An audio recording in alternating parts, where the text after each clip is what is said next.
I have me here my good friend Rajdeep Sardesai.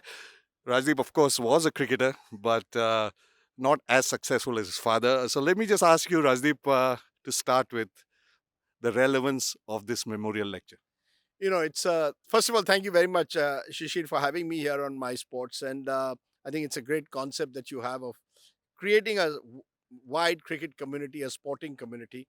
Look, the idea of the cricket lecture essentially is to get people to talk about the game, not necessarily, just the top stars coming together, but also cricket fanatics. Because this city of Mumbai has so many club cricketers who want to talk cricket, and this is an opportunity for them to interact with stars and then create a kind of a cricket conversation, which is what my father always loved. My father was an old style cricket romantic. He just loved the game. On these very lawns that we are sitting, he would be having his scrambled eggs on toast, and he and Raj Singh Dungarpur and others would talk for hours on the game.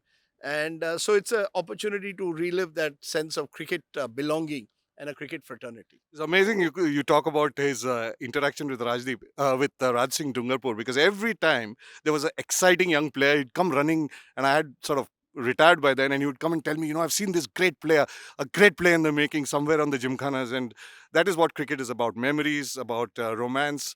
And Rajdeep, tell me, today we have Jhulan Goswami coming here and speaking in conversation with me.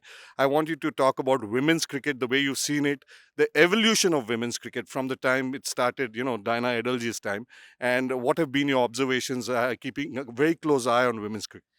Two things. One, Diana Edulji used to bowl in the nets here. I'm talking about 30, 40 years ago, left arm spinner, and got me out one stump. Not surprising, of course. Not surprising. I wasn't good enough, but the fact was that she never let me forget it. And from Diana's time to Julan's time, I think women's cricket has come a very long way because, interestingly, the Sardesai lecture, the first 9 speakers have all been men. Most of them India captains. Julan is the first woman cricketer. The CCI has its first woman president this year, and they had 45,000 for the India Australia match in the DY Patil Stadium last week, and they're 20,000 here. So women's cricket now is getting the crowds, and Julan is a recognized face. We were sitting yesterday here in the club, and everyone recognized her, wanted her autograph. So I think women's cricket is going to be big in the next 10 years. Trust me, it's going to be almost, if not bigger than men's cricket. The IPL, IPL will come in a few months' time. It's going to change the face of the game. And I think it's the most exciting thing that's happened to Indian cricket since the IPL in 2008, the rise of Indian women's cricket. And of course, you come from a cricketing family.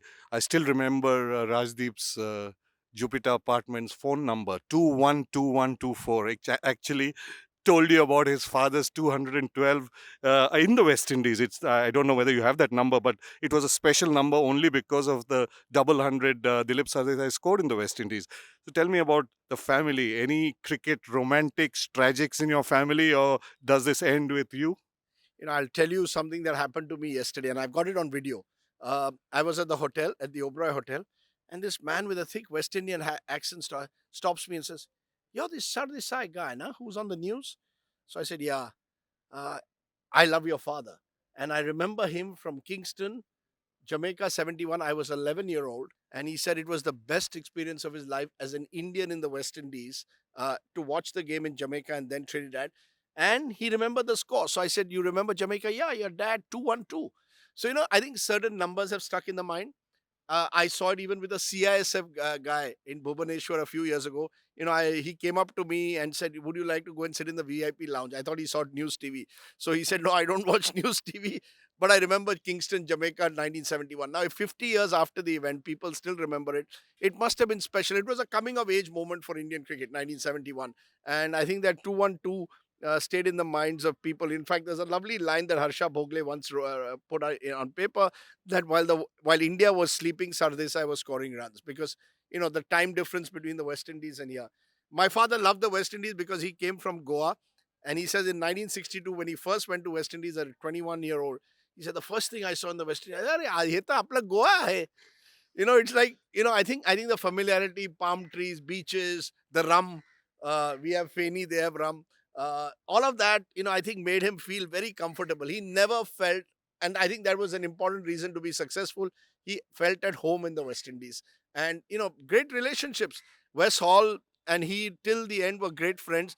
He would bowl four bouncers in an over at him, but off the field they would have four drinks together. So I think that was the spirit. And that 71 tour, a common friend of ours, Shishir Salim Durrani, and my dad, uh, they said this was going to be probably their last tour, given the way Indian selectors were. They were both in their 30s, and they are मजा करना है यार. Tour पे आए हैं, मजा करना है. 3-4 महीने है. थोड़ा जितना पॉकेट मनी मिलता है, we are going to have a good time. And that's what they had. And because they scored runs, every Indian was inviting them to their house, so they didn't have to spend any money on that. And every Indian was bringing beer to their room. They said one day Salim Durrani said, मैं तेरे father को सुबह चाय पिलाता था क्योंकि रात को बियर आने वाला था. So that's the way cricket was. It was, there were rest days. There were, and for me and the family, it's, cricket has been part of our lives, all our lives, and this is an opportunity in a way to relive that little part of life. Very interesting, and this is where we romantics, we are all retired cricketers, but romantics. In the words of Cardus, we remember not the score sheets and the results in the after years. It is the men who live on in our minds, in our imaginations. By Dilip the way, sir, I'm Shishir's last winning captain. Huh? Shishir Hatangdi was a terrific cricketer himself, unlike me. But the last time Shishir won a tournament for us was the at the Bombay Gymkhana. at the Bombay Gym Comrade Shield, Yes, and I was the Shishir's two captain. captains that Don't ask what I did. And yeah, how I, no, Rajdeep was a I was fabulous. like Mike Brady. No, he was more like Douglas Jardine, because Jardine led in at the Bombay Gymkhana in 1933, and I finished my cricket, of course, under his captaincy. But just finishing Cardus's words, we remember not the score sheets, the results in the after years. It is the men who live on in our minds, in our imaginations, and today we're remembering Dilip Sardesai for the man he was, and the memorial lecture should be fun. And of course, this is a tribute to the much loved man, Dilip Sardesai. Thank you so much for watching My Sports. See you later.